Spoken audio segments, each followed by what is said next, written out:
कलंदरानी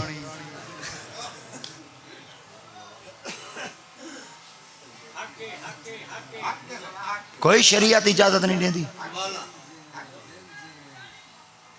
औरत घर दे अंदर बावे, सीप कड्डे, सिलाई करे, अपने घर आले दी फर्मा बरदार होवे।